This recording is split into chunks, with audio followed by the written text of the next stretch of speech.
Let's learn the different forms of present tense. Present tense in 4 forms ഉണ്ട്. The 4 forms are present simple, present continuous, present perfect continuous. നമുക്ക് അവ ഓരോന്നായി ഒരു simple trick ഉപയോഗിച്ച് പഠിക്കാം. ആ ട്രിക്കാണ് ടൈം ലൈൻ. ഇതൊരു ലൈനാണ് വിച്ച് റെപ്രസെന്റ് ടൈം. ഈ ടൈം ലൈനിനെ 3ആയി ഡിവൈഡ് ചെയ്തു. പാസ്റ്റ് ടൈം, കഴിഞ്ഞുപോയ സമയം; പ്രസന്റ് ടൈം, ഇപ്പോൾ പോയിക്കൊണ്ടേയിരിക്കുന്ന സമയം, on going time; future time, വരാൻ പോകുന്ന സമയം, നോട്ട് യെറ്റ് സ്റ്റാർട്ടഡ്. നമ്മൾക്ക് സിമ്പിൾ പ്രസന്റ് ടെൻസ് സ്റ്റാർട്ട് ചെയ്താലോ? ഇവിടെ പാസ്റ്റ് ടൈമിലും പ്രസന്റ് ടൈമിലും ഫ്യൂച്ചർ ടൈമിലും ആക്ഷൻ സംഭവിക്കുന്നു. ഈ daily habits, routine, schedule, fact, permanent situation, frequency, ഈ 6 സന്ദർഭങ്ങളിലാണ് നമ്മൾ സിമ്പിൾ പ്രസന്റ് ഉപയോഗിക്കുന്നത്. ഇവിടെ ആക്ഷന്റെ സ്വഭാവം എങ്ങനെയാണ്? പതിവായി അല്ലെങ്കിൽ ആവർത്തിച്ചു സംഭവിക്കുന്ന ആക്ഷനെ പറ്റിയാ പറയാം. പിന്നെ something that is generally true or permanent, that means പൊതുവേ സത്യമായതോ സ്ഥിരമായതോ ആയ കാര്യങ്ങൾ പറയാം. നമുക്ക് 1 by 1 ഏതൊക്കെ സന്ദർഭങ്ങളിലാണ് സിമ്പിൾ പ്രസന്റ് ടെൻസ് ഉപയോഗിക്കാമെന്നും അതിന്റെ എക്സാമ്പിൾസും നോക്കാം. അതിനു മുമ്പ് സിമ്പിൾ പ്രസന്റ് ടെൻസിൽ എങ്ങനെയാണ് സെന്റൻസ് ക്രിയേറ്റ് ചെയ്യുന്നത് എന്ന് നോക്കാം. ഈ ഭാഗം നിങ്ങൾക്ക് അറിയാമെങ്കിൽ സ്കിപ്പ് ചെയ്യാം. Subject I, you, they, we വരുന്ന സമയത്ത് വേർബിന്റെ ഫസ്റ്റ് ഫോം ആയിരിക്കും വരുന്നത്. എക്സാമ്പിൾ നോക്കാം. I work, you work, they work, we work. ഇവിടെ subject I, you, they, we വന്നപ്പോൾ വേർബിന്റെ എന്താണ് വന്നത്? First form. ഇനി സബ്ജക്റ്റ് ഹി, ഷീ, ഇറ്റ്. ഇനി എന്തെങ്കിലും നൗൺ വന്നാൽ, നെയിം ഓഫ് സംതിങ് അങ്ങനെ വന്നാൽ സബ്ജക്റ്റ് പ്ലസ് വേർബിന്റെ കൂടെ ഫസ്റ്റ് ഫോം ഓഫ് വേർബിന്റെ കൂടെ ഇഎസ് ഓർ എസ് കൂടി ചേർക്കും. എക്സാമ്പിൾ നോക്കാം. She works, he works, it works, Shruti works. ഇവിടെ കണ്ടു, വേർബിന്റെ കൂടെ എസും കൂടി ചേർത്തു. ഇനി എപ്പോഴാ ഇ എസ് ചേർക്കുന്നത് നോക്കാം. Verb S, S S, S H, C H, X, O എന്നിങ്ങനെയൊക്കെ എൻഡ് ചെയ്താൽ നമ്മൾ ഇ എസ് ചേർക്കും. എക്സാമ്പിൾ നോക്കാം. Pass, passes out; wash, washes out; watch, watches; fix, fixes; go, goes. So subject she, he, it, name of something വന്നാൽ and വേർബിന്റെ അവസാനം O വന്നത് കൊണ്ടും ഇ എസ് ആണ് വരുന്നത്. She goes, he goes, it goes, Shruti goes. നിങ്ങൾക്ക് add ചെയ്യാം to the school, to the hospital, etcetera. ഇനി നമുക്ക് ഏതൊക്കെ സന്ദർഭങ്ങളിലാണ് സിമ്പിൾ പ്രസന്റ് ടെൻസ് ഉപയോഗിക്കുന്നത് എന്ന് നോക്കാം.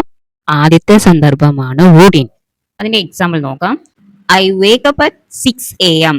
എപ്പോഴും സംഭവിക്കുന്ന കാര്യത്തെയാണ് നമ്മൾ റൂട്ടീൻ എന്ന് പറയാം. സോ അത് സിമ്പിൾ പ്രസന്റ് ടെൻസിലാണ് പറയേണ്ടത്. ഇനി വേറൊരു എക്സാമ്പിൾ നോക്കാം. He studies from 7 PM to 9 PM. അവൻ എപ്പോഴും 7 മണി തൊട്ട് 9 മണി വരെ പഠിക്കും. രണ്ടാമത്തെ സന്ദർഭമാണ് habit. Example I eat rice. നമ്മൾ മലയാളികളുടെ ഹാബിറ്റ് ആണ് ചോറ് കഴിക്കുക, അല്ലേ? അപ്പൊ ഇതുപോലെയുള്ള ഹാബിറ്റ്സ് നമുക്ക് സിമ്പിൾ പ്രസന്റ് ടെൻസിൽ പറയാം. വേറെ ഒരു എക്സാമ്പിൾ നോക്കാം. She drinks coffee every morning. അവൾ എന്നും കോഫിയാണ് കുടിക്കുക. അത് ഹാബിറ്റായി മാറി. മൂന്നാമത്തെ സന്ദർഭമാണ് പെർമനന്റ് സിറ്റുവേഷൻ. എക്സാമ്പിൾ നോക്കാം. I work in a hospital. ഇത് ഒരു പെർമനന്റ് സിറ്റുവേഷൻ ആണ്. കാരണം നിങ്ങൾ എല്ലാ ദിവസവും ജോലി മാറുന്നില്ലല്ലോ, right? This is your permanent job. ഇതാണ് നിങ്ങൾക്ക് എപ്പോഴും ഉള്ള ജോലി. അപ്പൊ ഇതുപോലെയുള്ള കാര്യങ്ങൾ നമ്മൾ സിമ്പിൾ പ്രസന്റ് ടെൻസിലാണ് പറയേണ്ടത്. Next example, he lives in Kerala. അതായത് നമ്മളുടെ ജന്മനാടാണ്, അല്ലെ? നമ്മൾ എവിടെ പോയാലും, വർക്കിന് വേണ്ടി എവിടെ പോയാലും നമ്മൾ തിരിച്ചു വന്ന് താമസിക്കുന്നത് നമ്മൾ കേരളത്തിലാണ്. ഓക്കെ, ഇതൊരു പെർമനന്റ് സിറ്റുവേഷൻ ആണ്. നമ്മൾ എവിടെ പോയാലും, ജോലിക്ക് ആവശ്യമാണോ എന്തെങ്കിലും ആവശ്യത്തിന് പോയാൽ കൂടിയും നമ്മൾ തിരിച്ചു വന്ന് താമസിക്കുന്ന പ്ലേസ് ആണ് നമ്മളുടെ പെർമനന്റ് സിറ്റുവേഷൻ. അപ്പൊ ഇതുപോലെയുള്ള കാര്യങ്ങൾ നമുക്ക് സിമ്പിൾ പ്രസന്റ് ടെൻസിൽ പറയാം. നാലാമത്തെ സന്ദർഭമാണ് schedule or time table. Example, the flight leaves at 7 PM. Flight എന്നും പുറപ്പെടുന്നത് 7 മണിക്കാണ്. ഇതൊരു ഷെഡ്യൂൾ ആണ്, അല്ലെ? അപ്പോൾ എന്നും എപ്പോഴും ഫ്ലൈറ്റ് വിടുന്നത് 7 മണിക്കാണ്. സോ ഷെഡ്യൂൾ ഒക്കെ നമുക്ക് എന്തിൽ പറയാം? സിമ്പിൾ പ്രസന്റ് ടെൻസിൽ പറയാം. Next example, the class starts at 9 AM. Class എപ്പോഴും തുടങ്ങുന്നത് 9 മണിക്കാണ്. അഞ്ചാമത്തെ സന്ദർഭമാണ് general truth of fact. That means പൊതുവേ സത്യമായതോ സ്ഥിരമായതോ ആയ കാര്യങ്ങൾ നമുക്ക് സിമ്പിൾ പ്രസന്റ് ടെൻസിൽ പറയാം. എക്സാമ്പിൾ നോക്കാം. The sun rises in the east. Sun എപ്പോഴും ഉദിക്കുന്നത് ഈസ്റ്റിലാണ്. ഇതൊരു പൊതുവായ സത്യമാണ്. എല്ലാ കാലത്തും സണ്ണ് എവിടെയാണ് ഉദിക്കുന്നത്? ഈസ്റ്റിലാണ്. സോ ഇതുപോലത്തെ എന്നും ട്രൂ ആയ കാര്യം നമ്മൾക്ക് സിമ്പിൾ പ്രസന്റ് ടെൻസിൽ പറയാം. Next example, water boils at 100 degree Celsius. എന്നും വെള്ളം തിളയ്ക്കുന്നത് 100 ഡിഗ്രി സെൽഷ്യസിലാണ്. അപ്പോൾ എന്നും സത്യമായ കാര്യങ്ങൾ നമ്മൾ സിമ്പിൾ പ്രസന്റ് ടെൻസിലാണ് പറയേണ്ടത്. ആറാമത്തെ സന്ദർഭമാണ് ഫ്രീക്വൻസി. ഒരു പ്രവൃത്തി എത്ര തവണ സംഭവിക്കുന്നു എന്നതാണ് ഫ്രീക്വൻസി എന്നതിന്റെ അർത്ഥം. എക്സാമ്പിൾ നോക്കാം. She always makes noise. അവൾ എപ്പോഴും ശബ്ദമുണ്ടാക്കുന്നു. Next example. He often comes late. അവൻ പലപ്പോഴും വരുന്നത് ലേറ്റ് ആയിട്ടാണ്. വേറൊരു എക്സാമ്പിൾ നോക്കാം. I never make noise. ഞാൻ ഒരിക്കലും ശബ്ദം ഉണ്ടാക്കാറില്ല. ഇവിടെ ആക്ഷൻ ആവർത്തിച്ച് സംഭവിക്കുന്നു, എന്നാൽ ഫ്രീക്വൻസി ആക്ഷൻ എത്ര തവണ സംഭവിക്കുന്നു എന്നതിൽ വ്യത്യാസം വരുന്നുണ്ട്. നമ്മൾ ആക്ഷൻ പറയുന്ന സമയത്ത് always, often, usually, never, rarely ഇങ്ങനെ ഫ്രീക്വൻസി വെച്ച് പറയുന്നുണ്ടെങ്കിൽ, എത്ര തവണ സംഭവിക്കുന്നു എന്ന് പറയുന്നുണ്ടെങ്കിൽ അത് സിമ്പിൾ പ്രസന്റ് ടെൻസിലാണ് പറയേണ്ടത്. എപ്പോൾ മാത്രം ഒരാളുടെ ആക്ഷനെ പറ്റി പറയുമ്പോൾ അല്ലെങ്കിൽ സ്വഭാവത്തെ കുറിച്ച് പറയുമ്പോൾ ആണ് പറയേണ്ടത്. നമുക്കൊരു എക്സാമ്പിൾ വെച്ച് പറയാം. She always makes noise. ഇവിടെ അവളുടെ സ്വഭാവത്തെ കുറിച്ചാണ് പറയുന്നത്. റിപ്പീറ്റഡ് ബിഹേവിയർ, ഇതൊരു സിമ്പിൾ പ്രസന്റ് ടെൻസ് ആണ്. നമുക്ക് ഇതേ ഫ്രീക്വൻസി വെച്ചുകൊണ്ട് പ്രസന്റ് കണ്ടിന്യൂസ് ടെൻസിലും പറയാം. അത് എപ്പോഴാണെന്ന് നോക്കാം. She's always making noise. അവളുടെ സ്വഭാവത്തെ കുറിച്ച് കംപ്ലൈന്റ് പറയുകയാണ്. ഇവിടെ സ്പീക്കറിന് ഇറിറ്റേഷൻ ഫീൽ ചെയ്യുന്നു. സോ ഇവിടെ സ്പീക്കർ കംപ്ലൈന്റ് പറയുകയാണ്. ഇതൊരു പ്രസന്റ് കണ്ടിന്യൂസ് ടെൻസ് ആണ്. സോ സിമ്പിൾ പ്രസന്റ് ടെൻസിൽ നമ്മൾ ആക്ഷനെ പറ്റിയാണ് പറയുന്നത്, എത്ര തവണ, ഫ്രീക്വൻസിയാണ് പറയുന്നത്. എന്നാൽ പ്രസന്റ് കണ്ടിന്യൂസ് ടെൻസിൽ നമ്മൾ കംപ്ലൈന്റ് പറയുകയാണ്. നമുക്ക് ഫീൽ ചെയ്യുന്നത്, ഇപ്പോൾ ഈ നിമിഷത്തിൽ ഓൺഗോയിങ് ആയിട്ട് ഫീൽ ചെയ്യുന്നത് കംപ്ലൈന്റ് ആണ് പറയുന്നത്. ഇനി നമുക്ക് ഫൈനൽ പാർട്ടിലേക്ക് പോയാലോ. ഞാൻ ബോർഡിനെ 3 സെക്ഷനായി ഡിവൈഡ് ചെയ്തു. For positive sentence, negative sentence and for questions. നമ്മൾ ഇതുവരെ പോസിറ്റീവ് സെന്റൻസ് മാത്രമേ നോക്കിയിട്ടുള്ളൂ. I work, you work, they work, we work, he works, she works, it works അല്ലേ. ഇതുവരെ നമ്മൾ പോസിറ്റീവ് മാത്രമേ നോക്കിയിട്ടുള്ളൂ. ഇനി നമുക്ക് നെഗറ്റീവ് സെന്റൻസും ക്വസ്റ്റ്യൻ ഫോമും കൂടി നോക്കാം. നെഗറ്റീവിൽ നമുക്ക് ഇല്ല എന്ന് പറയണം. അതിന് നമ്മൾ നോട്ട് ഉപയോഗിക്കും. അതും കൂടാതെ ഒരു ഹെൽപ്പിംഗ് വേർബ് കൂടെ ചേർത്തിട്ടായിരിക്കും പറയുന്നത്. ഇവിടെ ഏതൊക്കെ ഹെൽപ്പിംഗ് വേർബ് ആണ് വരുന്നത്? Do or does. Subject I, you, they, we വന്നാൽ ഹെൽപ്പിംഗ് വേർബ് ഡു വരും. ഇനി സബ്ജക്റ്റ് ഷീ, ഹി, ഇറ്റ് ആണ് വരുന്നതെങ്കിൽ ഹെൽപ്പിംഗ് വേർബ് ഡസ് വരും. സോ ആദ്യം സബ്ജക്റ്റ് വരും, പിന്നെ ഹെൽപ്പിംഗ് വേർബ് വരും, പിന്നെ നോട്ട് ചേർക്കും, എന്നിട്ട് വേർബിന്റെ ഫസ്റ്റ് ഫോം ആണ് വരുന്നത്. I do not work. Do plus not, അതിനെ ഷോർട്ട് ആക്കിയിട്ട് don't. So I don't work, you don't work, they don't work, we don't work. ഇനി ഷീ, ഹി, ഇറ്റ് വരുമ്പോൾ ഡസ് ആണ് ചേർക്കുന്നത്, അല്ലാതെ ഡു അല്ല. ഡസ് പ്ലസ് നോട്ട് ആണ് ഡസിൻറ്റ്. പിന്നെ വർക്ക് വേർബിന്റെ ഫസ്റ്റ് ഫോം ആണ് ഉപയോഗിക്കുന്നത്. അവിടെ എസ്, ഇ എസ് ഒന്നും ചേർക്കുന്നില്ല നെഗറ്റീവ് സെന്റൻസ് വരുമ്പോൾ. നമുക്ക് നോക്കാം. She doesn't work, he doesn't work, it doesn't work. Okay. ഇനി നമുക്ക് ക്വസ്റ്റ്യൻ ഫോം നോക്കാം. ക്വസ്റ്റ്യൻ ഫോമിൽ ഹെൽപ്പിംഗ് വേർബ് ആദ്യമാണ് ചേർക്കേണ്ടത്. ഡു ഓർ ഡസ് ഫസ്റ്റ് വരും. എക്സാമ്പിൾ നോക്കാം. Subject I, you, they, we വരുമ്പോൾ ഹെൽപ്പിംഗ് വേർബ് ഡു വരും. Do I work, do you work, do they work, do we work. കണ്ടോ, ഇവിടെ ഫസ്റ്റ് ആണ് ഹെൽപ്പിംഗ് വേർബ് വരുന്നത്. ഇനി next subject she, he, it വരുമ്പോൾ ഡസ് വരും. Does she work, does he work, does it work. ഇവിടെ കണ്ടോ, നമ്മൾ എസ് ചേർക്കുന്നില്ല. ഇവിടെ നമ്മൾ ക്വസ്റ്റ്യൻ ഫോമിലും നെഗറ്റീവ് ഫോമിലും എസ് ചേർക്കുന്നില്ല, അല്ലെങ്കിൽ ഈ എസ് ചേർക്കൂല. എപ്പോൾ മാത്രമാണ് നമ്മൾ ചേർക്കുന്നത്? പോസിറ്റീവായി പറയുമ്പോൾ മാത്രമാണ് എസ് ചേർക്കുന്നത് വേർബിന്റെ കൂടെ. ഇനി നമുക്ക് എവിടെയാണ് വർക്ക് ചെയ്യുന്നത് എന്ന് ചോദിക്കാൻ വേണ്ടി ക്വസ്റ്റ്യൻ വേർഡായ വേർ അത് ചേർക്കാം. അത് ഫസ്റ്റ് ആണ് ചേർക്കേണ്ടത്. അതിൻ്റെ ഒപ്പം ഡു ചേർക്കണം. ഓക്കെ, അത് മറക്കാൻ പാടില്ല. നമ്മൾ അധികം മലയാളികൾ വേർ യു വർക്ക് അങ്ങനെയാണ് പറയാറ്. ക്വസ്റ്റ്യനിൽ ഡു, ഡസ് അതൊന്നും ചേർക്കുന്നത് ഞാൻ കേട്ടിട്ടില്ല, അധികം കേട്ടിട്ടില്ല. സോ ഇനി മുതൽ എങ്ങനെയാ പറയണ്ടേ? Where do you work, where does she work. She വരുമ്പോൾ എന്താ വരണ്ടേ? ഡസ്. ഹി, ഇറ്റ് വരുമ്പോൾ ഡസ് ആണ് വരേണ്ടത്. ഓക്കെ. ഇനി എന്താണ് വർക്ക് ചെയ്യുന്നത് അറിയാൻ വേണ്ടിയിട്ട് വാട്ട് ചേർക്കാം. First what do you work, what does she work. ഇനി നമുക്ക് പ്രസന്റ് കണ്ടിന്യൂസ് ടെൻസ് പഠിച്ചാലോ. പ്രസന്റ് കണ്ടിന്യൂസ് ടെൻസ് മിക്ക ആളുകളും കരുതുന്നത് ഇപ്പോൾ നൗ എന്ത് ചെയ്യുന്നു എന്ന് പറയാൻ വേണ്ടി മാത്രമാണ്. Example I am teaching, you are listening. ഇതുപോലെ ഇപ്പോൾ എന്ത് ചെയ്യുന്നു എന്ന് പറയാൻ വേണ്ടി മാത്രമാണ്. എന്നാൽ അത് ശരിയല്ല. നമുക്ക് 6 സന്ദർഭങ്ങളിൽ ഉപയോഗിക്കാം. വൺ ബൈ വൺ നമുക്കത് നോക്കാം. പ്രസന്റ് കണ്ടിന്യൂസ് ടെൻസിൽ നമ്മൾ ഫോക്കസ് ചെയ്യുന്നത് ഇപ്പോൾ ആക്ഷൻ ഓൺഗോയിങ് ആണോ അല്ലയോ എന്ന് മാത്രമാണ്. എപ്പോഴാ സ്റ്റാർട്ട് ചെയ്ത് എപ്പോഴാ ഫിനിഷ് ആവുക എന്നൊന്നും കൺസിഡർ ചെയ്യുന്നില്ല. സോ ഫസ്റ്റ് സന്ദർഭമാണ് നേരത്തെ പറഞ്ഞതുപോലെ ഇപ്പോൾ എന്ത് ചെയ്യുന്നു എന്ന് പറയാൻ വേണ്ടിയാണ്. എക്സാമ്പിൾ ഐ ആം റൈറ്റിംഗ്, ഞാൻ എഴുതുകയാണ്, ഇപ്പോൾ ഈ നിമിഷത്തിൽ ഞാൻ എഴുതിക്കൊണ്ടേയിരിക്കുകയാണ്. നെക്സ്റ്റ് എക്സാമ്പിൾ നോക്കാം. ഷീ ഈസ് ഡാൻസിങ്, അവൾ ഡാൻസ് കളിച്ചുകൊണ്ടേയിരിക്കുകയാണ് ഇപ്പോൾ. നമുക്കിവിടെ എങ്ങനെയാണ് സെന്റൻസ് ക്രിയേറ്റ് ചെയ്യുന്നത് എന്ന് നോക്കാം. എന്നിട്ട് ബാക്കി സന്ദർഭങ്ങൾ നോക്കാം. First subject, then helping verb, next വേർബിന്റെ ING ഫോം ആണ് വരുന്നത്. സബ്ജക്ട് ഐ ആണെങ്കിൽ ഹെൽപ്പിംഗ് വേർബ് ആം വരും. ഇവിടെ വേർബിന്റെ ING ഫോം ആണ് ഉപയോഗിക്കുന്നത്. സോ ഡാൻസ്, ഡാൻസിങ് ആയി. ഇനി next subject she he it ആണ് വരുന്നതെങ്കിൽ ഹെൽപ്പിംഗ് വേർബ് എന്ത് വരും? ഈസ് വരും. വേർബും തന്നെ same, dancing. Next subject you they we വന്നാൽ ഹെൽപ്പിംഗ് വേർബ് ആർ വരും. വേർബില് വ്യത്യാസമില്ല, ഡാൻസിങ്.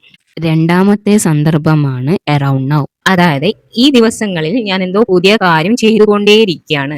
എക്സാമ്പിൾ നോക്കാം. I am writing a novel. Novel എഴുതി തീർക്കുന്നത് ചിലപ്പോൾ 1 മാസം കൊണ്ടായിരിക്കാം, ചിലപ്പം 1 വർഷം, 2 വർഷം, 3 വർഷം എടുത്തേക്കാം. ഈ നിമിഷത്തിൽ എഴുതുന്നു എന്നല്ല, ദീസ് ഡേയ്സ്, അറൗണ്ട് നൗ, ഇപ്പോൾ എഴുതിക്കൊണ്ടിരിക്കുന്നു, ഓൺ ഗോയിങ് എന്നാണ് അർത്ഥമാക്കുന്നത്. നമുക്ക് ഇതിന് വേറെ ഒരു എക്സാമ്പിൾ നോക്കാം. I am learning guitar. Guitar ഒരു ദിവസം കൊണ്ടൊന്നും പഠിക്കാൻ പറ്റില്ല, അത് കുറച്ച് സമയം എടുത്തുകൊണ്ടായിരിക്കും പഠിക്കുക. ഓൺ ഗോയിങ് ആയിട്ട് ഞാൻ ഗിത്താർ പഠിക്കുന്നുണ്ട് എന്നാണ്. ഇപ്പോൾ ഞാൻ ഗിത്താർ പഠിക്കുന്നു. മൂന്നാമത്തെ സന്ദർഭമാണ് temporary action. Example I am staying in a hotel. ഇപ്പോൾ ഞാൻ ഹോട്ടലിൽ താമസിക്കുന്നു. അതായത് നമ്മൾ എപ്പോഴും വീട്ടിലല്ലേ താമസിക്കുക. ഇപ്പോൾ നിങ്ങൾ ട്രാവൽ പർപ്പസ് ആയിട്ടോ ഇപ്പോൾ ഓൺ ഗോയിങ് ആയിട്ട് ഞാൻ ഹോട്ടലിൽ ടെമ്പററി ആയിട്ട് സ്റ്റേ ചെയ്യുന്നുണ്ട്. വേറൊരു എക്സാമ്പിൾ നോക്കാം. I am working in a hospital എന്ന് വെച്ചാൽ താൽക്കാലികമായി ഇപ്പോൾ ഞാൻ ഹോസ്പിറ്റലിൽ വർക്ക് ചെയ്യുകയാണ്. അതായത് ഇത് നിങ്ങളുടെ സ്ഥിരം ജോലിയല്ല. സ്ഥിരം ജോലിയാണെങ്കിൽ എങ്ങനെയാ പറയാ? I work in a hospital എന്നാണ് പറയേണ്ടത്. നാലാമത്തെ സന്ദർഭമാണ് ട്രെൻഡ്. നമുക്കറിയാം ഗോൾഡിന്റെ പ്രൈസ് ഇപ്പോൾ കൂടിക്കൊണ്ടിരിക്കുകയാണ്. ഇതൊരു ട്രെൻഡാണ്. അത് നമുക്ക് പ്രസന്റ് കണ്ടിന്യൂസ് ടെൻസിൽ പറയാം. The price of gold is increasing. വേറൊരു എക്സാമ്പിൾ നോക്കാം. The price of LPG gas is increasing. ഇപ്പോൾ യുദ്ധം നടക്കുന്നല്ലേ, അതുകൊണ്ട് തന്നെ LPG ഗ്യാസിന്റെ പ്രൈസ് കൂടിക്കൊണ്ടിരിക്കുകയാണ്. ഇതെന്തില് പറയാം? പ്രസന്റ് കണ്ടിന്യൂസ് ടെൻസിൽ പറയാം. ഇതുപോലെ ട്രെൻഡുകൾ നമുക്ക് പ്രസന്റ് കണ്ടിന്യൂസ് ടെൻസിൽ പറയാം. അഞ്ചാമത്തെ സന്ദർഭമാണ് repeated action. Example she is always making noise. ഈ കംപ്ലൈന്റ് പറഞ്ഞില്ലേ, ഓൾവേസ് മേക്കിംഗ് നോയ്സ്, അത് ഓൺഗോയിങ്, ഇപ്പോഴും തുടരുന്നുണ്ട് എന്നാണ് അർത്ഥമാക്കുന്നത്. ഇതുപോലുള്ള കംപ്ലൈന്റ് നമുക്ക് പ്രസന്റ് കണ്ടിന്യൂസ് ടെൻസിൽ പറയാം. വേറൊരു എക്സാമ്പിൾ പറയാം. She is always coming late. ആറാമത്തെ സന്ദർഭമാണ് future plan. Example I am going to Chennai next month. നിങ്ങൾ ചിന്തിച്ചേക്കാം ഇതിപ്പോ നടക്കുന്നില്ലല്ലോ, ഇത് ഓൺഗോയിങ് അല്ലല്ലോ. ബട്ട് ഇതൊരു മെന്റലി ഇപ്പോൾ ഓൺഗോയിങ് ആണ്. ആക്ഷൻ നടക്കുന്നത് ഫ്യൂച്ചറിലാണെങ്കിലും മെന്റലി ഇപ്പോൾ ഓൺഗോയിങ് ആണ്. സോ ഓൾറെഡി ഡിസൈഡ് ചെയ്ത കാര്യങ്ങൾ നമുക്ക് പ്രസന്റ് കണ്ടിന്യൂസ് ടെൻസിൽ പറയാം. വേറെ ഒരു എക്സാമ്പിൾ പറയാം. I am meeting my friend tomorrow. ഇനി നമുക്ക് പോസിറ്റീവും നെഗറ്റീവും ക്വസ്റ്റ്യൻ ഫോം നോക്കാം. നമുക്ക് ആദ്യം പോസിറ്റീവ് സെന്റൻസ് നോക്കാം. I am writing, she is writing, he is writing, it is writing, they are writing, you are writing, we are writing. ഇവിടെ എഴുതുകയാണ് എന്നാണ് പറയുന്നത്. ഇനി എഴുതുകയല്ല എന്ന് പറയണമെങ്കിൽ എന്ത് ചേർക്കണം? നോട്ട് ചേർക്കണം. എപ്പോൾ? ഹെൽപ്പിംഗ് വേർബിന്റെ ശേഷം. I am not writing, she is not writing, he is not writing, it is not writing, they are not writing, you are not writing, we are not writing.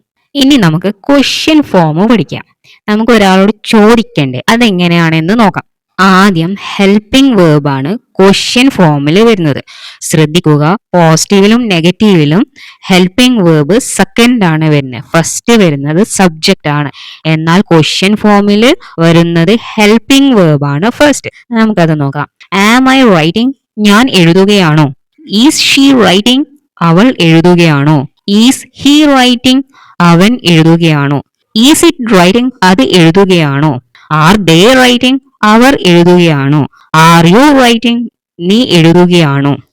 R V writing? നമ്മൾ എഴുതുകയാണോ? ഇവിടെ നിങ്ങൾ ശ്രദ്ധിച്ചോ, positive ആയാലും negative ആയാലും question ആയാലും വേർബിന്റെ ING form തന്നെയാണ് വരുന്നത്. ഇനി നമുക്ക് പ്രസന്റ് പെർഫെക്റ്റ് ടെൻസ് പഠിക്കാം. നിങ്ങൾക്ക് ഇവിടെ ബ്ലൂ ലൈൻ കാണുന്നില്ലേ? അത് റെപ്രസെന്റ് ചെയ്യുന്നത് ദിസ് മൂമെന്റ്, ഈ നിമിഷം ഓർ നൗ. അപ്പോൾ ഈ നിമിഷത്തിന് മുമ്പ് നടന്ന കാര്യങ്ങൾ ഈ നിമിഷത്തിൽ റെലവെന്റ് ഓർ പ്രസക്തി ഉണ്ടെങ്കിൽ ഓർ കണക്ഷൻ ബന്ധം ഉണ്ടെങ്കിൽ അത് ഏത് ടെൻസിൽ പറയാം? പ്രസന്റ് പെർഫെക്റ്റ് ടെൻസിൽ പറയാം. നമുക്ക് ആദ്യം പ്രസന്റ് പെർഫെക്റ്റ് ടെൻസിൽ എങ്ങനെയാണ് സെന്റൻസ് ക്രിയേറ്റ് ചെയ്യുന്നത് എന്ന് നോക്കാം. ആദ്യം സബ്ജക്റ്റ് വരും, പിന്നെ ഹെൽപ്പിംഗ് വേർബ്, ദെൻ വേർബിന്റെ പാസ്റ്റ് പാർട്ടിസിപ്പിൾ ആണ് പ്രസന്റ് പെർഫെക്റ്റ് ടെൻസിൽ വരുന്നത്. Subject I, you, they, we ആണെങ്കിൽ ഹെൽപ്പിംഗ് വേർബ് ഹാവ് വരും. ദെൻ വേർബിന്റെ പാസ്റ്റ് പാർട്ടിസിപ്പിൾ ഫോം ആണ് വരുന്നത്. അപ്പോൾ ഇവിടെ ഞാൻ കൊടുത്തത് ഫിനിഷ്ഡ്. ഫിനിഷിന്റെ പാസ്റ്റ് പാർട്ടിസിപ്പിൾ ഫോം ആണ് ഫിനിഷ്ഡ്. ഇനി സബ്ജക്റ്റ് ഷീ, ഹി, ഇറ്റ് ആണ് വരുന്നതെങ്കിൽ ഹെൽപ്പിംഗ് വേർബ് ഹാസ് വരും. ദെൻ അഗൈൻ വേർബിന്റെ പാസ്റ്റ് പാർട്ടിസിപ്പിൾ ഫോം തന്നെയാണ് വരുന്നത് ഫിനിഷ്ഡ്. വർക്കിന്റെ പാസ്റ്റ് പാർട്ടിസിപ്പിൾ ഫോം ആണ് worked. Clean, cleaned. Stop, stopped. Write, written. Eat, eaten. Next present perfect tense ഏതൊക്കെ സന്ദർഭങ്ങളിൽ ഉപയോഗിക്കാം അതിന്റെ എക്സാമ്പിൾസും നമുക്ക് നോക്കാം. 5 സന്ദർഭങ്ങളിലാണ് പ്രസന്റ് പെർഫെക്റ്റ് ടെൻസ് നമ്മൾ ഉപയോഗിക്കുന്നത്. ഫസ്റ്റ് കോണ്ടെക്സ്റ്റ് നോക്കാം, അഥവാ ഫസ്റ്റ് സന്ദർഭം നോക്കാം. എക്സ്പീരിയൻസ് ഇൻ ലൈഫ്, നമ്മുടെ എക്സ്പീരിയൻസുകൾ പറയേണ്ട സന്ദർഭങ്ങളിൽ പ്രസന്റ് പെർഫെക്റ്റ് ടെൻസ് ഉപയോഗിക്കാം. നെക്സ്റ്റ് ചോദ്യം, എന്തുകൊണ്ടാണ്? നമ്മുടെ മുൻകാല അനുഭവങ്ങൾ ഇപ്പോൾ അത് പ്രധാനമാണ്, കാരണം നിങ്ങൾക്കറിയാം അതുമായി ബന്ധപ്പെട്ട കാര്യങ്ങൾ, അനുഭവങ്ങൾ, ഫീലിങ്സ്, ഓർമ്മകൾ നിങ്ങൾ കണ്ടതാവാം, കേട്ടതാവാം, അത് കൊണ്ടതാവാം. സോ ഇത് ഈ എക്സ്പീരിയൻസുകൾ ഇപ്പോഴും റെലവെന്റ് ആണെങ്കിൽ പ്രസന്റ് പെർഫെക്റ്റ് ടെൻസ് ഉപയോഗിക്കാം. ഇനി നമ്മൾക്ക് എക്സാമ്പിൾസ് നോക്കാം. I have seen that movie, ഞാൻ ആ സിനിമ കണ്ടിട്ടുണ്ട്. സോ ഇവിടെ സിനിമ കണ്ടു കഴിഞ്ഞു, എന്നാൽ എപ്പോൾ കണ്ടു കഴിഞ്ഞു എന്നതിന് പ്രസക്തിയില്ല. സിനിമ കണ്ടു, എക്സ്പീരിയൻസ് ചെയ്തു. സിനിമ കണ്ടത് ഇന്നലെ ആയിരിക്കാം, ഇല്ലെങ്കിൽ കഴിഞ്ഞ ആഴ്ച ആയിരിക്കാം, ഇല്ലെങ്കിൽ ഇന്ന് രാവിലെ ആയിരിക്കാം. ഇവിടെ നമ്മൾ ഫോക്കസ് ചെയ്യുന്നത് ആ സിനിമ കണ്ടു കഴിഞ്ഞു. ഐ ഹാവ് വിസിറ്റഡ് ഡൽഹി, ഞാൻ ഡൽഹി സന്ദർശിച്ചിട്ടുണ്ട്. എപ്പോൾ എന്നതിന് പ്രസക്തിയില്ല, അതുമായി ബന്ധപ്പെട്ട ഓർമ്മകൾ, ഫീലിങ്സ് ഒക്കെ ഇപ്പോഴും റെലവെന്റ് ആണ്. സോ ഇതുപോലെ നിങ്ങളുടെ ജീവിതത്തിൽ നടന്ന എന്ത് എക്സ്പീരിയൻസും നിങ്ങൾക്ക് എന്തിൽ പറയാം? പ്രസന്റ് പെർഫെക്റ്റ് ടെൻസിൽ പറയാം. എന്തെങ്കിലും നിങ്ങൾ ബുക്ക് വായിച്ച അനുഭവം ഉണ്ടെങ്കിൽ, എന്തെങ്കിലും സ്ഥലം വിസിറ്റ് ചെയ്ത അനുഭവം ഉണ്ടെങ്കിൽ, ഇല്ലെങ്കിൽ എന്തെങ്കിലും അനുഭവങ്ങൾ നിങ്ങൾക്ക് എന്തിൽ പറയാം? അത് നിങ്ങൾക്ക് സ്റ്റിൽ നിങ്ങൾക്ക് അത് റെലവെന്റ് ആണ്. സോ അത് നിങ്ങൾക്ക് പ്രസന്റ് പെർഫെക്റ്റ് ടെൻസിൽ പറയാം. രണ്ടാമത്തെ സന്ദർഭമാണ് completed action with present result. ഇതിൽ നിന്ന് എന്ത് മനസ്സിലായി? ആക്ഷൻ കഴിഞ്ഞു, അതിന്റെ റിസൾട്ട്, ആക്ഷൻ കഴിഞ്ഞതിന്റെ റിസൾട്ട് സ്റ്റിൽ റെലവെന്റ്, ഇപ്പോഴും റെലവെന്റ് ആണ്. എക്സാമ്പിൾ വെച്ച് പഠിക്കാം, അപ്പോൾ ഈസി ആവും. First example, I have finished my homework, ഞാൻ എൻ്റെ ഹോംവർക്ക് പൂർത്തിയാക്കി. ഇവിടെ ആക്ഷൻ കംപ്ലീറ്റഡ് ആണ്, എപ്പോൾ? ഈ നിമിഷത്തിനു മുമ്പ്. ഇപ്പോൾ റിസൾട്ട് എന്താണ്? Homework done. എപ്പോൾ ഫിനിഷ് ചെയ്തു എന്നതിന് പ്രാധാന്യമില്ല, എന്നാൽ ഹോംവർക്ക് ഫിനിഷ് ചെയ്തു, അതുകൊണ്ട് എനിക്കിപ്പോൾ ഹോംവർക്ക് എഴുതേണ്ട ആവശ്യമില്ല. നമ്മൾ നമ്മുടെ ലൈഫിൽ എന്തോരം ഹോംവർക്ക് ചെയ്തിട്ടുണ്ടാവും, എന്നാൽ ആ ഹോംവർക്കിൽ ഇപ്പോൾ റെലവെന്റ് ആണോ? അല്ല. പക്ഷെ ഈ ഹോംവർക്ക് ഇപ്പോൾ റെലവെന്റ് ആണ്, കാരണം ചിലപ്പോൾ നാളെ ആയിരിക്കും അത് സബ്മിറ്റ് ചെയ്യേണ്ടത്, പക്ഷെ ഞാൻ ഹോംവർക്ക് ചെയ്ത് കഴിഞ്ഞു. ആ ആക്ഷൻ കംപ്ലീറ്റഡ് ആണ്. ഓക്കെ, ആ ഹോംവർക്ക് ഇപ്പോഴും റെലവെന്റ് ആണ്, അതുകൊണ്ടാണല്ലേ നമ്മൾ അതിനെ കുറിച്ച് സംസാരിച്ചത്. സോ ഇങ്ങനെയുള്ള റെലവെന്റ് കാര്യം, but action completed in the past, പക്ഷെ റിസൾട്ട് ഇപ്പോൾ സ്റ്റിൽ വാലിഡ് അല്ല, റെലവെന്റ് ആണെങ്കിൽ നമുക്ക് പ്രസന്റ് പെർഫെക്റ്റ് ടെൻസിൽ പറയാം. Next example, I have lost my key, എൻ്റെ കീ നഷ്ടപ്പെട്ടു. കീ എപ്പോഴാണ് നഷ്ടപ്പെട്ടത്? ഈ നിമിഷത്തിനു മുമ്പ് എപ്പോഴോ നഷ്ടപ്പെട്ടു, എന്നാൽ ഇപ്പോൾ കയ്യിൽ കീ ഇല്ല. ഞാനൊരു എക്സാമ്പിൾ പറയാം. കാറിന്റെ കീ ആണ് നഷ്ടപ്പെട്ടത് എന്ന് വിചാരിച്ചോ, അതുകൊണ്ട് ഇപ്പോൾ ഈ നിമിഷത്തിൽ എനിക്ക് കാറ് തുറക്കാൻ പറ്റുന്നില്ല. സോ ആ നഷ്ടപ്പെട്ടത് എപ്പോഴോ നടന്നു, അത് എപ്പോൾ എന്നതിന് പ്രാധാന്യമില്ല, എന്നാൽ ഇപ്പോൾ എനിക്ക് കാറ് തുറക്കാൻ പറ്റുന്നില്ല. അപ്പൊ ഇവിടെ മനസ്സിലായില്ലേ?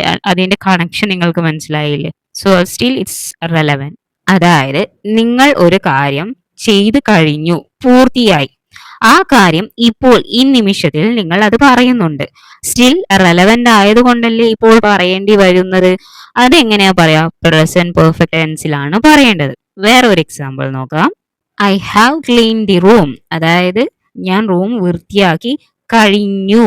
ഓക്കെ, ഇവിടെ ആക്ഷൻ കംപ്ലീറ്റഡ് ആണ്, വൃത്തിയാക്കി കഴിഞ്ഞു. എന്നാൽ സ്റ്റിൽ റെലവെന്റ് ആണ്. റെലവെന്റ് ആയതുകൊണ്ടല്ലേ നമ്മളിപ്പോൾ പറയുന്നത് ഞാൻ റൂം ക്ലീൻ ചെയ്ത് കഴിഞ്ഞു എന്ന്. നെക്സ്റ്റ് യൂസ് ആണ് action started in the past and continuous now. Action start ചെയ്തത് കഴിഞ്ഞ സമയത്താണെങ്കിൽ ബട്ട് ഈ മൊമെന്റ് വരെ കണ്ടിന്യൂ ചെയ്യുന്നുണ്ടെങ്കിൽ അത് നമുക്ക് പ്രസന്റ് പെർഫെക്റ്റ് ടെൻസിൽ പറയാം. ഇവിടെ എല്ലാം ശ്രദ്ധിച്ചോ, ഇപ്പോൾ എല്ലാത്തിനും കണക്ഷൻ വരുന്നുണ്ട്, ഈ നിമിഷവുമായി കണക്ഷൻ വരുന്നുണ്ട്. നമുക്ക് എക്സാമ്പിൾ നോക്കാം. We have known each other for a long time. നമ്മൾ പരസ്പരം വളരെ കാലമായി അറിയാം. ഇതിൽ എന്താ പറയുന്നേ? വളരെ കാലം മുമ്പേ ഇവർ തമ്മിൽ അറിയാം, ഇപ്പോഴും ഈ നിമിഷം വരെ അവർക്ക് തമ്മിൽ അറിയാം. ഇവിടെ എന്ത് വന്നു? കണക്ഷൻ വന്നു അല്ലേ? Next example, I have work here for 10 years. ഞാൻ 10 വർഷമായി ഇവിടെ ജോലി ചെയ്യുന്നു. അപ്പോൾ 10 വർഷം മുമ്പാണ് തുടങ്ങിയത്, ഇപ്പോഴും സ്റ്റിൽ കണ്ടിന്യൂയിങ് അല്ലെ, ഇപ്പോഴും വർക്ക് ചെയ്യുന്നു. ഇതും നമുക്ക് എന്തെങ്കിലും പറയാം? പ്രസന്റ് പെർഫെക്റ്റ് ടെൻസിൽ പറയാം. വേറൊരു example, I have lived here for 5 years. ഞാൻ 5 വർഷമായി ഇവിടെ താമസിക്കുന്നു. അപ്പോൾ 5 വർഷം മുമ്പ് തുടങ്ങിയതാണ്, ഇപ്പോഴും ഇവിടെയാണ് താമസിക്കുന്നത്. അപ്പോൾ 5 വർഷമായി ഞാൻ ഇംഗ്ലീഷ് പഠിക്കുന്നു, 5 വർഷമായി ഞാൻ ജോലി ചെയ്യുന്നു. ഇതൊക്കെ നമുക്ക് പ്രസന്റ് പെർഫെക്റ്റ് ടെൻസിൽ പറയാം. എന്തുകൊണ്ടാണ്? പാസ്റ്റിൽ തുടങ്ങി ഇതുവരെ അവസാനിച്ചിട്ടില്ല, സ്റ്റിൽ കണ്ടിന്യൂയിങ്. അപ്പോൾ ഇത് പ്രസന്റ് പെർഫെക്റ്റ് ടെൻസിലാണ് പറയേണ്ടത്. നെക്സ്റ്റ് സന്ദർഭമാണ് റീസെന്റ് ആക്ഷൻ. ഇപ്പോൾ കുറച്ച് നിമിഷം മുമ്പ് നടന്നു കഴിഞ്ഞ, ഐ എം റിപ്പീറ്റിംഗ്, നടന്നു കഴിഞ്ഞ കാര്യം പ്രസന്റ് പെർഫെക്റ്റ് ടെൻസിൽ പറയാം. I have just eaten lunch. ഞാൻ ഇപ്പോൾ ലഞ്ച് കഴിച്ചു കഴിഞ്ഞതേയുള്ളൂ. Next example, she has just called me. എന്നെ അവൾ ഇപ്പോൾ വിളിച്ചതേയുള്ളൂ. വേറൊരു example, I have just arrived. ഞാൻ ഇപ്പോൾ എത്തിയതേയുള്ളൂ. അഞ്ചാമത്തെയും അവസാനത്തെയും സന്ദർഭമാണ് repeated action from past until now. പാസ്റ്റിൽ ചെയ്തിട്ടുണ്ട്, ഇപ്പോഴും ചെയ്യുന്നുണ്ട്, അങ്ങനെ പലതവണ ചെയ്തിട്ടുണ്ട്. ഇനി ഇതിന്റെ എക്സാമ്പിൾ നോക്കാം. I have shop here for many years. ഞാൻ വർഷങ്ങളായി ഇവിടെ ഷോപ്പിംഗ് നടത്തുന്നു. എന്ന് വെച്ചാല് പാസ്റ്റിലും ചെയ്തിട്ടുണ്ട്, പിന്നെ ഒരുപാട് തവണ ചെയ്തിട്ടുണ്ട്, ഇപ്പോഴും ചെയ്യുന്നുണ്ട്. Next example, she has called me several times today. ഇന്ന് അവൾ എന്നെ പല തവണ വിളിച്ചിട്ടുണ്ട്. ഇവിടെയും ആക്ഷൻ റിപ്പീറ്റഡ് ആണ്. Next example, we have watch that movie many times. ആ മൂവി നമ്മൾ പല തവണയായി കണ്ടിട്ടുണ്ട്. ഇനി നമുക്ക് പോസിറ്റീവും നെഗറ്റീവും ക്വസ്റ്റ്യൻ ഫോമും നോക്കാം. നമുക്ക് ആദ്യം പോസിറ്റീവ് സെന്റൻസ് നോക്കാം. ഇവിടെ ആദ്യം എന്താണ് വരുന്നത്? സബ്ജക്റ്റ്, പിന്നെ helping verb have or has, പിന്നെ വേർബിന്റെ തേർഡ് ഫോം, അതായത് past participle form. I have gone there. ഞാൻ അവിടെ പോയിട്ടുണ്ട്. You have gone there. നീ അവിടെ പോയിട്ടുണ്ട്. They have gone there. അവർ അവിടെ പോയിട്ടുണ്ട്. We have gone there. നമ്മൾ അവിടെ പോയിട്ടുണ്ട്. She has gone there. അവൾ അവിടെ പോയിട്ടുണ്ട്. He has gone there. അവൻ അവിടെ പോയിട്ടുണ്ട്. It has gone there. അത് അവിടെ പോയിട്ടുണ്ട്. ഇനി നമുക്ക് പോയിട്ടില്ല എന്ന് പറയണമെങ്കിലോ, നെഗറ്റീവായി പറയണമെങ്കിലോ, ആദ്യം സബ്ജക്റ്റ് തന്നെയാണ്, next helping verb. Subject I you they we വന്നാൽ ഹെൽപ്പിംഗ് വേർബ് ഹാവ് വരും. പിന്നെ അതിന്റെ കൂടെ നോട്ട്, ഇല്ല, നോട്ട് കൂടെ ചേർക്കും.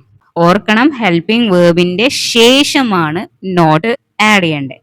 സോ ഹാവും നോട്ടും ചേർന്ന് ഷോർട്ട് ആക്കിയിട്ട് ഹാവിൻഡ് എന്ന് പറയാം. ഇനി എന്താണ് ചേർക്കേണ്ടത്? വേർബിന്റെ past participle. I haven't gone there. ഞാൻ അവിടെ പോയിട്ടില്ല. You haven't gone there. നീ അവിടെ പോയിട്ടില്ല. They haven't gone there. അവരവിടെ പോയിട്ടില്ല. We haven't gone there. നമ്മൾ അവിടെ പോയിട്ടില്ല. ഇനി ഷീ ഹി ഇറ്റ് വരുമ്പോൾ ഹാസ് വരും, പിന്നെ നോട്ട് കൂടെ ചേർക്കും. അപ്പോൾ എന്താവും? ഷോർട്ട് ആക്കിയിട്ട് ഹാസിൻഡ് ആവും. അപ്പോൾ ഷീ ഹാസിൻ ഗോൺ ദേർ. അവൾ അവിടെ പോയിട്ടില്ല. He hasn't gone there. അവൻ അവിടെ പോയിട്ടില്ല. It hasn't gone there. അത് അവിടെ പോയിട്ടില്ല. ഇനി നമുക്ക് ക്വസ്റ്റ്യൻ ഫോം പഠിക്കാം. നമുക്ക് ഒരാളോട് ചോദിക്കണ്ടേ, അതെങ്ങനെയാണെന്ന് നോക്കാം. ആദ്യം ഹെൽപ്പിംഗ് വേർബാണ് ക്വസ്റ്റ്യൻ ഫോമിൽ വരുന്നത്. ശ്രദ്ധിക്കുക, പോസിറ്റീവിലും നെഗറ്റീവിലും ഹെൽപ്പിംഗ് വേർബ് സെക്കൻഡ് ആണ് വരുന്നത്, ഫസ്റ്റ് വരുന്നത് സബ്ജക്റ്റ് ആണ്. എന്നാൽ ക്വസ്റ്റ്യൻ ഫോമിൽ വരുന്നത് ഹെൽപ്പിംഗ് വേർബ് ആണ് ഫസ്റ്റ്. നമുക്കത് നോക്കാം. ഹാവ് ഐ ഗോൺ ദേർ, ഞാൻ അവിടെ പോയിട്ടുണ്ടോ. ഹാവ് യു ഗോൺ ദേർ, നീ അവിടെ പോയിട്ടുണ്ടോ. ഹാവ് ദേ ഗോൺ ദേർ, അവർ അവിടെ പോയിട്ടുണ്ടോ. ഹാവ് വി ഗോൺ ദേർ, നമ്മൾ അവിടെ പോയിട്ടുണ്ടോ. ഇനി ഹാസ് ഷീ ഗോൺ ദേർ, അവൾ അവിടെ പോയിട്ടുണ്ടോ. ഹാസ് ഹി ഗോൺ ദേർ, അവൻ അവിടെ പോയിട്ടുണ്ടോ. ഹാസ് ഇറ്റ് ഗോൺ ദേർ, അത് അവിടെ പോയിട്ടുണ്ടോ. Next present perfect continuous tense സിമ്പിളായി പഠിച്ചാലോ. പ്രസന്റ് പെർഫെക്റ്റ് കണ്ടിന്യൂസ് ടെൻസ് 3 സന്ദർഭങ്ങളിലാണ് നമ്മൾ ഉപയോഗിക്കുന്നത്. അത് ഏതെല്ലാം എന്ന് നോക്കാം. അതിനു മുമ്പ് പ്രസന്റ് പെർഫെക്റ്റ് കണ്ടിന്യൂസ് ടെൻസിൽ എങ്ങനെയാണ് സെന്റൻസ് ക്രിയേറ്റ് ചെയ്യുന്നത് എന്ന് നോക്കാം. ആദ്യം സബ്ജക്റ്റ് വരും, പിന്നെ ഹെൽപ്പിംഗ് വേർബ് വരും, പിന്നെ വേർബിന്റെ ING ഫോമാണ് വരുന്നത്. ഇവിടെ 2 ഹെൽപ്പിംഗ് വേർബാണ് വരുന്നത്, have been or has been.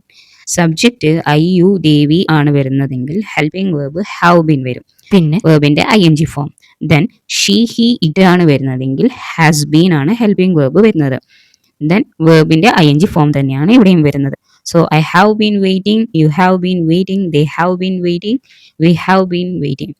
ഇനി ഷീ ഹി ഇറ്റ് ആണെങ്കിൽ she has been waiting, he has been waiting, it has been waiting. ഇവിടെ ആദ്യത്തെ സന്ദർഭമാണ് action started in the past and still continuing എന്ന് വെച്ചാൽ പാസ്റ്റിൽ സ്റ്റാർട്ട് ചെയ്ത ഒരു ആക്ഷൻ ഇപ്പോഴും കണ്ടിന്യൂ ചെയ്യുന്നതാണോ എങ്കിൽ പ്രസന്റ് പെർഫെക്റ്റ് കണ്ടിന്യൂസ് ടെൻസിലാണ് പറയേണ്ടത്. ആക്ഷൻ പാസ്റ്റിൽ സ്റ്റാർട്ട് ചെയ്തു, കുറച്ച് ടൈം കണ്ടിന്യൂ ചെയ്തു, ഇപ്പോഴും നടക്കുന്നു. പ്രസന്റ് പെർഫെക്റ്റ് കണ്ടിന്യൂസിൽ കണ്ടിന്യൂറ്റി അല്ലെങ്കിൽ ഡ്യൂറേഷൻ കാണാൻ സാധിക്കുന്നില്ലേ. ഇവിടെ പാസ്റ്റും പ്രസന്റും തമ്മിൽ കണക്ഷൻ വന്നു. നമുക്ക് എക്സാമ്പിൾസ് നോക്കാം. I have been studying for 6 hours. ഞാൻ 6 മണിക്കൂറായി പഠിച്ചുകൊണ്ടിരിക്കുന്നു. അതായത് 6 മണിക്കൂർ മുമ്പ് തുടങ്ങിയ കാര്യം ഇപ്പോഴും നൗ ഈ നിമിഷം വരെ കണ്ടിന്യൂ ചെയ്യുന്നുണ്ട് എന്നാണ് അർത്ഥമാക്കുന്നത്. അപ്പൊ നമുക്ക് ഇവിടെ വിഷ്വലൈസ് ചെയ്യാൻ പറ്റുന്നുണ്ട് അല്ലെ, കുറച്ച് സമയങ്ങൾക്ക് മുമ്പ് തുടങ്ങിയ കാര്യം ഇപ്പോഴും കണ്ടിന്യൂ ചെയ്യുന്നുണ്ട്. അപ്പോൾ ഒരു പോയിന്റിൽ തുടങ്ങിയ കാര്യം കണ്ടിന്യൂറ്റി ഉണ്ട് എന്ന് നമുക്ക് വിഷ്വലൈസ് ചെയ്യാൻ പറ്റുന്നുണ്ട്. Next example, we have been working on this project four 6 months. ഞങ്ങൾ 6 മാസമായി ഈ പ്രൊജക്റ്റിൽ ജോലി ചെയ്യുകയാണ്. സോ ഈ സമയം മുതൽ ഈ നിമിഷം വരെ നടന്നുകൊണ്ടേയിരിക്കുകയാണ്. ഇനി നമുക്ക് രണ്ടാമത്തെ സന്ദർഭം നോക്കാം. Temporary habits or recent repeated actions. അതായത് റീസെന്റ് റിപ്പീറ്റായി നടക്കുന്ന ടെമ്പററി ആക്ഷൻ ഓർ ഹാബിറ്റ്സ്. എന്തുകൊണ്ടാണ് ടെമ്പററി ഹാബിറ്റ്സ് എന്ന് പറഞ്ഞത്? നമ്മുടെ ഡെയിലി ഹാബിറ്റ് എന്ന് വെച്ചാൽ എന്താണ്? എല്ലാ കാലത്തും ചെയ്യുന്നതാണ് ഹാബിറ്റ്സ് അല്ലെ. ഇത് നമ്മൾ പറയേണ്ടത് സിമ്പിൾ പ്രസന്റ് ടെൻസിലാണ്. എന്നാൽ ഇത് ടെമ്പററി ഹാബിറ്റിനെ കുറിച്ചിട്ടാണ് പറയുന്നത്. റിപ്പീറ്റഡ് ആയി കണ്ടിന്യൂസ് ആയി ഈയിടെയായി ചെയ്തുകൊണ്ടിരിക്കുന്ന ഹാബിറ്റിനെ നമുക്ക് പ്രസന്റ് പെർഫെക്റ്റ് കണ്ടിന്യൂസ് ടെൻസിൽ പറയാം. എക്സാമ്പിൾ വെച്ച് പറയുമ്പോൾ ഈസിയാവും. I have been drinking too much coffee recent. ഞാൻ ഈ ദിവസങ്ങളിൽ വളരെ കൂടുതലായി കോഫി കുടിച്ചുകൊണ്ടേയിരിക്കുന്നു. അതായത് കണ്ടിന്യൂ ചെയ്യുന്നുണ്ട് ഈ പ്രവൃത്തി. എന്നാൽ ഈ പ്രവൃത്തി, ഈ ഹാബിറ്റ് മുമ്പ് ഉണ്ടായിരുന്നില്ല, റീസെന്റ് ഉണ്ടായതാണ്. Next example, they have been sleeping lately. അവർ ഈ ദിവസങ്ങളിൽ വൈകിയാണ് ഉറങ്ങുന്നത്. ലേറ്റ്ലി എന്ന് വെച്ചാൽ ഈ ഇടയായി എന്നാണ് അർത്ഥം. സോ ഇതൊരു ടെമ്പററി ഹാബിറ്റ് ആണ്. എക്സാമ്പിൾ, ഇപ്പോൾ വെക്കേഷൻ സമയമാണെങ്കിൽ ആ സമയത്ത് മാത്രം നമ്മൾ ഉറങ്ങുന്നത്, അല്ലെങ്കിൽ നമ്മൾ നേരത്തെ ഉറങ്ങുന്നതാണ് നമ്മളുടെ ഹാബിറ്റ്. എന്നാൽ ഈ വെക്കേഷൻ സമയത്ത്, ഈ ഷോർട്ട് പീരീഡ് ഓഫ് ടൈമിൽ ഇപ്പോൾ കണ്ടിന്യൂസ് ആയിട്ട് എന്താണ്, വൈകിയാണ് ഉറങ്ങുന്നത്. വേറൊരു എക്സാമ്പിൾ നോക്കാം. She has been going to the gym these days. അവൾ ഈ ദിവസങ്ങളിൽ സ്ഥിരമായി ജിമ്മിൽ പോയിക്കൊണ്ടിരിക്കുന്നു. ഓർക്കണം, ഇത് മുമ്പ് അവളുടെ ഹാബിറ്റ് ആയിരുന്നില്ല, എന്നാൽ റീസെന്റ് ഇപ്പോൾ പോയിക്കൊണ്ടിരിക്കുന്നുണ്ട്. ഇതുവരെ നമ്മൾ എന്താണ് കണ്ടത്? പാസ്റ്റിൽ തുടങ്ങിയ കാര്യം ഇപ്പോഴും ഈ നിമിഷം വരെ കണ്ടിന്യൂ ചെയ്യുന്നതാണ് നമ്മൾ ഇത്ര സമയം സംസാരിച്ചത്. എന്നാൽ മൂന്നാമത്തെ സന്ദർഭമാണ് recent stopped action with present result. അതായത് പാസ്റ്റിൽ തുടങ്ങിയ ആക്ഷൻ കുറച്ച് സമയം കണ്ടിന്യൂ ചെയ്തു, എന്നിട്ട് ഇത് അവസാനിച്ചു, എന്നാൽ അതിന്റെ റിസൾട്ട് ഇപ്പോൾ ഈ നിമിഷത്തിൽ കാണാം. നമുക്ക് എക്സാമ്പിൾ നോക്കാം. I am tired because I have been exercising. ഞാൻ എക്സസൈസ് ചെയ്തുകൊണ്ടിരുന്നത് കൊണ്ട് ഞാൻ ടയേർഡാണ്. സോ ഇയാൾ പറയുകയാണ്, ഇത്രയും സമയം ഞാൻ എക്സസൈസ് ചെയ്തത് കൊണ്ട് ഇപ്പോൾ ഞാൻ ടയേർഡാണ്. ഐ ആം ടയേർഡ് എന്ന് വെച്ചാൽ ഇവിടെ റിസൾട്ട് ആണ്. ആക്ഷൻ എന്താണ്? I have been exercising. വേറൊരു എക്സാമ്പിൾ നോക്കാം. The ground is wet because it has been raining. മഴ പെയ്തുകൊണ്ടിരുന്നത് കൊണ്ട് നിലം നനഞ്ഞിരിക്കുന്നു. സോ ഇവിടെ എന്താണ്, ഇവിടെ result ground is wet. Action എന്താണ്, ഇറ്റ് ഹാസ് ബീൻ റെയിനിങ്. ഒരു റെയിനിങ്, മഴ പെയ്തുകൊണ്ടേയിരുന്നത് കൊണ്ട്, അല്ലെ, കുറച്ച് കാലയളവിൽ, കുറച്ച് സമയത്ത് അത് മഴ പെയ്തുകൊണ്ടേയിരുന്നത് കൊണ്ട് ഇപ്പോഴെന്താണ്, ഗ്രൗണ്ട് വെറ്റാണ്. ഇനി നമുക്ക് പോസിറ്റീവും നെഗറ്റീവും ക്വസ്റ്റ്യൻ ഫോം നോക്കാം. നമുക്ക് ആദ്യം പോസിറ്റീവ് സെന്റൻസ് നോക്കാം. ഇവിടെ ആദ്യം എന്താണ് വരുന്നത്, സബ്ജക്ട്, പിന്നെ helping verb have been or has been, പിന്നെ വേർബിന്റെ ing form. Subject I you they we ആണ് വരുന്നതെങ്കിൽ ഹെൽപ്പിംഗ് വേർബ് ഹാവ് ബീൻ വരും. So I have been working, ഞാൻ ജോലി ചെയ്തുകൊണ്ടിരിക്കുകയാണ്. യു ഹാവ് ബീൻ വർക്കിംഗ്, നീ ജോലി ചെയ്തുകൊണ്ടിരിക്കുകയാണ്. ദേ ഹാവ് ബീൻ വർക്കിംഗ്, അവർ ജോലി ചെയ്തുകൊണ്ടിരിക്കുകയാണ്. വി ഹാവ് ബീൻ വർക്കിംഗ്, നമ്മൾ ജോലി ചെയ്തുകൊണ്ടിരിക്കുകയാണ്. ഇനി സബ്ജക്ട് ഷീ ഹി ഇറ്റ് ആണ് വരുന്നതെങ്കിൽ ഹാസ് ബീൻ ആണ് വരുന്നത്. So she has been working, അവൾ ജോലി ചെയ്തുകൊണ്ടിരിക്കുകയാണ്. ഹി ഹാസ് ബീൻ വർക്കിംഗ്, അവൻ ജോലി ചെയ്തുകൊണ്ടിരിക്കുകയാണ്. ഇറ്റ് ഹാസ് ബീൻ വർക്കിംഗ്, അത് ജോലി ചെയ്തുകൊണ്ടിരിക്കുകയാണ്. ഇതുവരെ നമ്മൾ പോസിറ്റീവ് ആണ് പറഞ്ഞത്, ജോലി ചെയ്തുകൊണ്ടിരിക്കുകയാണ്. ഇനി നെഗറ്റീവിൽ പറയണം, അതായത് ജോലി ചെയ്തുകൊണ്ടിരിക്കുകയല്ല എന്ന് പറയണമെങ്കിൽ, അതായത് നെഗറ്റീവിൽ പറയണമെങ്കിൽ ആദ്യം സബ്ജക്റ്റ് തന്നെ, പിന്നെ helping verb have or has, അതിനുശേഷം ഇല്ല എന്ന് പറയാൻ വേണ്ടി നോട്ട് ചേർക്കണം. എന്നിട്ടാണ് ബീൻ ചേർക്കേണ്ടത്. ലാസ്റ്റ് വേർബിന്റെ ing ഫോം തന്നെയാണ്. So subject I you they we വന്നാൽ എന്ത് വരും, ഹാവിൻഡ് ബീൻ എന്നാണ് വരുന്നത്. ഹാവ് പ്ലസ് നോട്ട്, അത് ഷോർട്ട് ചെയ്തിട്ട് ഹാവിൻഡ്. സോ ഐ ഹാവിൻഡ് ബീൻ വർക്കിംഗ്, ഞാൻ ജോലി ചെയ്തുകൊണ്ടിരിക്കുന്നില്ല. യു ഹാവിൻഡ് ബീൻ വർക്കിംഗ്, നീ ജോലി ചെയ്തുകൊണ്ടിരിക്കുന്നില്ല. ദേ ഹാവിൻഡ് ബീൻ വർക്കിംഗ്, അവർ ജോലി ചെയ്തുകൊണ്ടിരിക്കുന്നില്ല. വി ഹാവിൻഡ് ബീൻ വർക്കിംഗ്, നമ്മൾ ജോലി ചെയ്തുകൊണ്ടിരിക്കുന്നില്ല. ഇനി സബ്ജക്ട് ഷീ ഹി ഇതാണ് വരുന്നതെങ്കിൽ ഹാസിൻഡ് ബീൻ ആണ് വരുന്നത്. അതായത് ഹാസ് പ്ലസ് നോട്ട്, അതിന് ഷോർട്ട് ആക്കിയിട്ട് ഹാസിൻഡ്. ഷീ ഹാസിൻഡ് ബീൻ വർക്കിംഗ്, അവൾ ജോലി ചെയ്തുകൊണ്ടിരിക്കുന്നില്ല. ഹി ഹാസിൻഡ് ബീൻ വർക്കിംഗ്, അവൻ ജോലി ചെയ്തുകൊണ്ടിരിക്കുന്നില്ല. ഇറ്റ് ഹാസിൻഡ് ബീൻ വർക്കിംഗ്, അത് ജോലി ചെയ്തുകൊണ്ടിരിക്കുന്നില്ല. ഇനി നമുക്ക് ക്വസ്റ്റ്യൻ ഫോം പഠിക്കാം. നമുക്ക് ഒരാളോട് ചോദിക്കണ്ടേ, അതെങ്ങനെയാണെന്ന് നോക്കാം. ആദ്യം ഹെൽപ്പിംഗ് വേർബ് ആണ് ക്വസ്റ്റ്യൻ ഫോമിൽ വരുന്നത്. ആദ്യം ഹാവ് ഓർ ഹാസ് വരും, എന്നിട്ട് സബ്ജക്റ്റ് വരും, അതിനുശേഷമാണ് ബീൻ ചേർക്കുന്നത്. പിന്നെ വേർബിന്റെ ing ഫോം തന്നെയാണ് ക്വസ്റ്റ്യൻ ഫോമിന് വരുന്നത്. So subject I you they we വന്നാൽ ഹാവ് വരും. ഹാവ് ഐ ബീൻ വർക്കിംഗ്, ഞാൻ ജോലി ചെയ്തുകൊണ്ടിരിക്കുകയാണോ. ഹാവ് യു ബീൻ വർക്കിംഗ്, നീ ജോലി ചെയ്തുകൊണ്ടിരിക്കുകയാണോ. ഹാവ് ദേ ബീൻ വർക്കിംഗ്, അവർ ജോലി ചെയ്തുകൊണ്ടിരിക്കുകയാണോ. ഹാവ് വി ബീൻ വർക്കിംഗ്, നമ്മൾ ജോലി ചെയ്തുകൊണ്ടിരിക്കുകയാണോ. നെക്സ്റ്റ് സബ്ജക്ട് ഷീ ഹി ഇതാണ് വരുന്നതെങ്കിൽ ഹാസ് വരും. ഹാസ് ഷീ ബീൻ വർക്കിംഗ്, അവൾ ജോലി ചെയ്തുകൊണ്ടിരിക്കുകയാണോ. ഹാസ് ഹി ബീൻ വർക്കിംഗ്, അവൻ ജോലി ചെയ്തുകൊണ്ടിരിക്കുകയാണോ. ഹാസ് ഇറ്റ് ബീൻ വർക്കിംഗ്, അത് ജോലി ചെയ്തുകൊണ്ടിരിക്കുകയാണോ.